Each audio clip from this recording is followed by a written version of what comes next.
Hello friends, চলে আসলাম আরও একবার খুব ইন্টারেস্টিং একটা টপিক নিয়ে। আজকের আলোচনার বিষয় হলো কিভাবে দৈনন্দিন জীবনে বেঙ্গলিতে কথা বলার সময় সেই সমস্ত ছোট ছোট কিছু লাইন্সকে তোমরা ইংলিশে বলতে পারো, যেগুলোর জন্য খুব বেশি গ্রামাটিক্যাল চিন্তাভাবনা করার প্রয়োজন হয় না।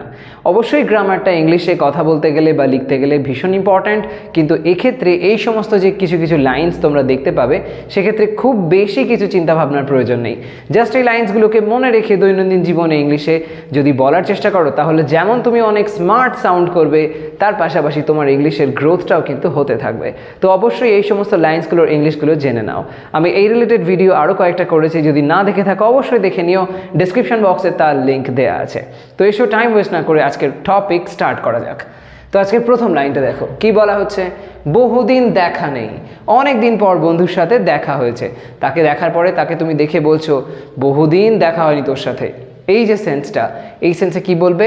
সেক্ষেত্রে বলো long time no see. Long time no see. Long time no see. এই সমস্ত লাইন্সগুলো স্পোকেন ইংলিশে কারোর সাথে কথা বলার সময়, কনভারসেশনের সময় এই ধরনের লাইন্সগুলো কিন্তু খুব ভালোভাবে ইউজ করা যেতে পারে। নেক্সট ওয়ান, শুনে মজার মনে হয়। তুমি যে কথাটা বললে বেশ মজার মনে হয়, তুমি আমাকে যে কাজটা করতে বলছো সেটা শুনে বেশ মজার মনে হয়, এরকম সেন্সে কি বলবে? তখন বলো sounds fun. Sounds fun. Sounds fun. Next one, অসম্ভব বা হতেই পারে না। অসম্ভব বা হতেই পারে না, এই অসম্ভব সেন্সে ইম্পসিবল, এটা কমনলি আমরা বলেই থাকি। কিন্তু এই যে হতেই পারে না, এই যে তুমি কথাটা বলছো আমি একদম মেনে নিতেই পারছি না, কিভাবে সম্ভব, এরকম সেন্সে এই জাতীয় যখন সেন্স আসে, ইম্পসিবলের থেকেও আরও ভালো যে ওয়ার্ডটা বা যে ফ্রেজটা তোমরা ব্যবহার করতে পারো সেটা হলো no way. No way. No way. Okay, use করো। নেক্সট ওয়ান, এটা রহস্যজনক। কোনো একটা জায়গায় কিছু দেখেছো যেটা দেখে তোমার একটা রহস্য মনে হচ্ছে, বা হতে পারে এমন একটা জায়গায় গেছো যেখানে তুমি দেখছো যে একটা রহস্যের গন্ধ পাচ্ছ, তখন সেই সেন্সে এটা রহস্যজনক এরকম অর্থে বলো it's mysterious. Okay, it's mysterious.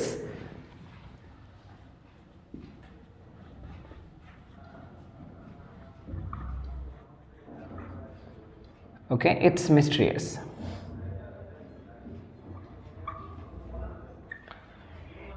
Mystery থেকে মিস্ট্রিয়াস এসছে, মিস্ট্রি অর্থাৎ রহস্য, সেই জন্য এরকম হয়ে গেছে মিস্ট্রিয়াস। নেক্সট ওয়ান, তুমি মজা করছো। তুমি আমার সাথে যে কথাটা বললে মজা করে বলছো, সেরকম সেন্সে বলো you are kidding. You are kidding. তোমরা হয়তো এটা অলরেডি জানো, ইউ আর কিডিং। এবার যদি এরকম হয় যে কিডিং যেটা বলছে এটা বলার পরে হয়তো স্পিকার বলতে চাইছে সত্যি কি না, এরকম একটা সেন্সে, মজা করছো তাই না, এরকম একটা সেন্সে যদি বলো মজা করছো তাই না, তাহলে বলো কিডিং রাইট। Kidding right. একটা জিজ্ঞাসা চিহ্ন জুড়ে দাও আর একটা রাইট শব্দ জুড়ে দাও। Kidding right. ওকে, এরকমভাবে। নেক্সট ওয়ান, এটা ঠিক কথা। যে কথাটা তুমি বললে এটা ঠিক কথা, তোমার যে পয়েন্টটা সেই পয়েন্টটা অনেকটাই সঠিক মনে হচ্ছে, এরকম সেন্সে তখন বলো that's a good point. That's a good point. That's a good point. Next one, এটা কঠিন সিদ্ধান্ত। এটা কঠিন সিদ্ধান্ত, হয়তো যে কাজটা তুমি করতে চলেছো, যে কাজটা তুমি করবে বলে ঠিক করেছো, সেই ডিসিশনটা বেশ কঠিন, এরকম সেন্সে। এরকম সেন্সে একটা খুব সুন্দর ফ্রেজ আছে যেগুলো দেখবে অনেক সমস্ত আমরা ইংলিশ মুভিজ বা ইংলিশ ওয়েব সিরিজ ইত্যাদিতে শুনতে পাই। সেটা হলো that's a tough call. That's a tough call. That's a tough call. তোমরা জানো যে কল মানে হচ্ছে ডাকা, তো এখানে কল মানে কিন্তু সেরকম নয়। দ্যাটস আ টাফ কল মানে তুমি হয়তো যে কাজটা করতে যাচ্ছ সেই কাজটা খুবই সাংঘাতিক, ওটাতে খুব সাংঘাতিক কিছু ঘটতেও পারে, এরকম একটা সম্ভাবনা আছে, যে রিস্কি কাজ আর কি, হবেই ভালো এমন কোনো ব্যাপার নয়। তো সেক্ষেত্রে এরকম একটা টাফ ডিসিশন যে নিচ্ছ সেই অর্থে টাফ কল এরকমভাবে ওকে ইউজ করো।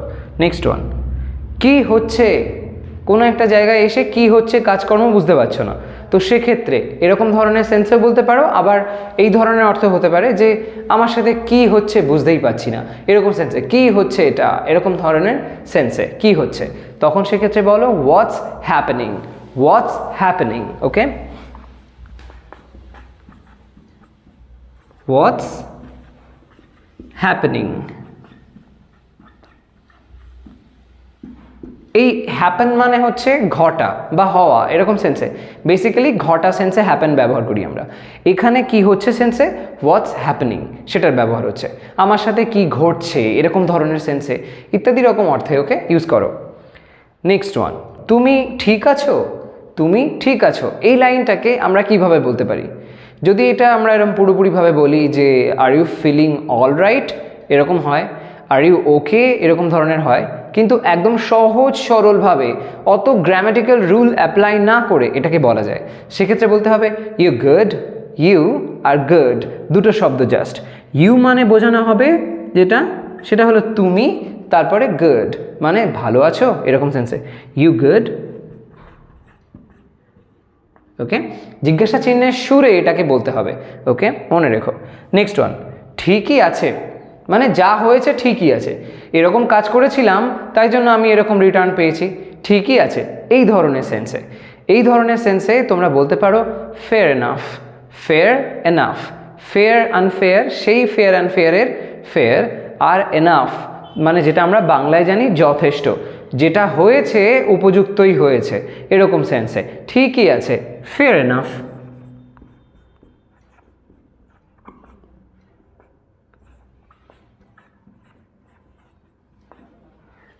এবার নেক্সট ওয়ান, বেশ ভালোই।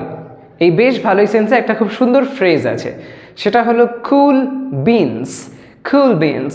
কুল মানে তোমরা জানো কোনো জিনিস যখন আমরা দেখি খুব ভালো লাগলো, বেশ স্টাইলিশ মনে হলো, তখন আমরা কুল এরকম বলে থাকি। আর তার সাথে বিনস, বিনস জিনিসটাও কিন্তু এখানে জুড়ে দিতে পারো। বিনস মটরশুঁটি অর্থে আমরা হয়তো বিনস বললাম, কিন্তু সেইটা নয় এখানে। কুল বিনস মানে হলো বেশ ভালোই, এরকম একটা অদ্ভুতভাবে এটার ইউজ হয়ে থাকে। You can use it. Cool beans. ওকে, একটা নোট অফ এক্সক্লামেশন দেওয়া যেতে পারে, কুল বিনস এরকম ভাবে। ওকে, নেক্সট ওয়ান, ওই জায়গাটা বুঝলাম না, ওই জায়গাটা বুঝলাম না, কি বললে সব ঠিক আছে বাট ওই যে পার্টটা, ওই পার্টটা বুঝলাম না এরকম সেন্সে বলো didn't get that part, didn't get that part, didn't get that part, didn't get that part.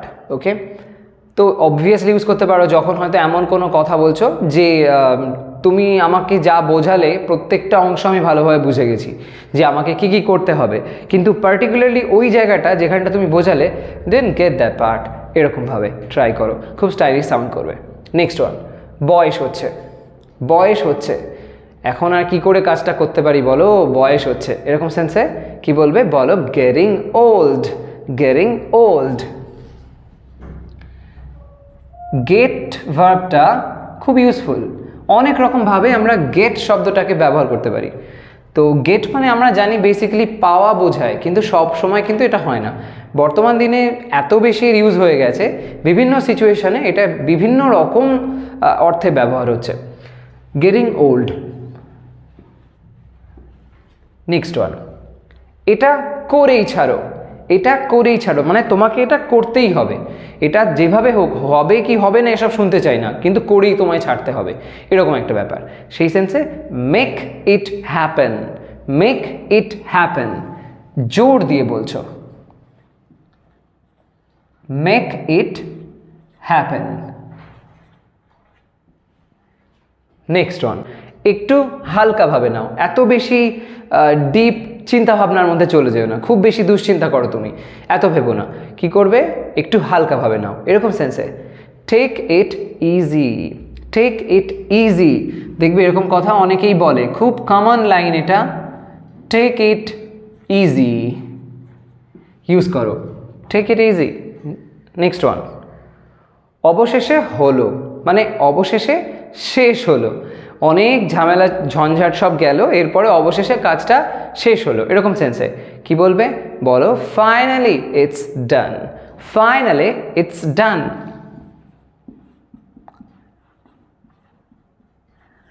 Finally it's done. Next one, তোমার পোশাক ভালো লাগলো।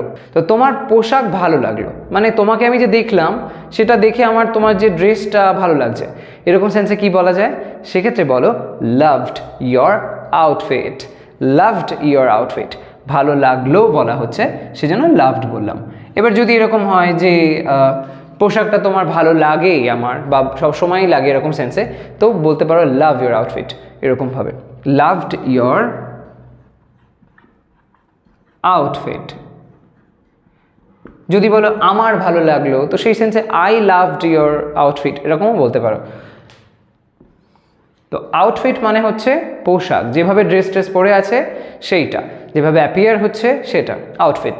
ট্রাই করো, সবসময় ড্রেস বলবে না, আউটফিটও বলতে পারো। নেক্সট ওয়ান, তুমি একা নও। দুশ্চিন্তা করো না, তুমি একা নও, তোমার সাথে আরও অনেকে আছে। কেউ যখন খুব ডিপ্রেসড থাকে, কোনো ব্যাপারে কেউ টেন্সড থাকে, তখন আমরা এমন তাকে বলে থাকি। মনে রাখবে তুমি একা নও। কি বলো সেক্ষেত্রে? You are not alone, you are not alone,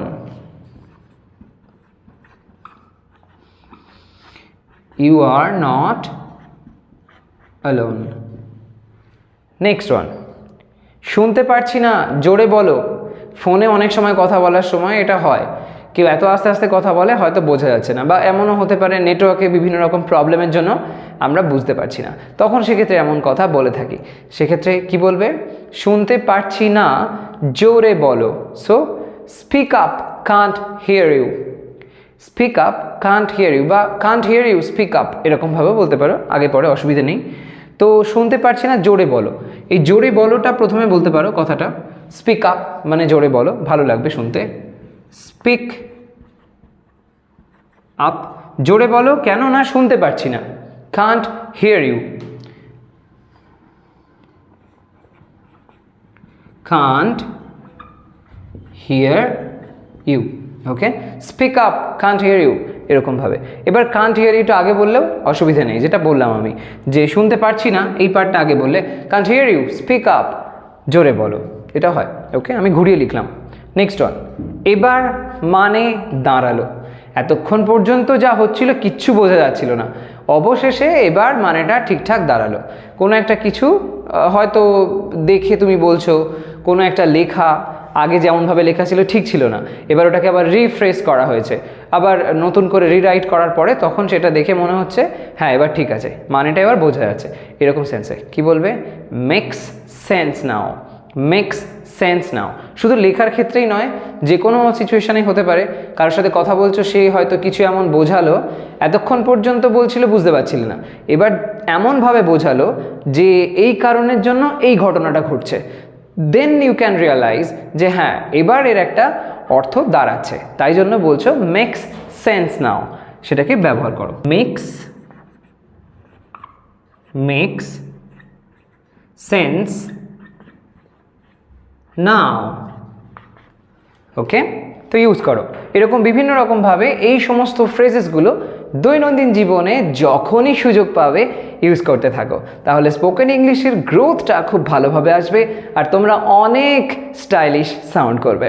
তো যাই হোক, আজকের ভিডিও তবে এই পর্যন্তই। তোমাদের ভিডিওটা যদি ভালো লেগে থাকে অবশ্যই বন্ধুদের মধ্যে শেয়ার করে দাও, যাতে করে ওরাও এরকমভাবে ইংলিশে বিভিন্ন রকম ওয়েতে কথা বলতে পারে।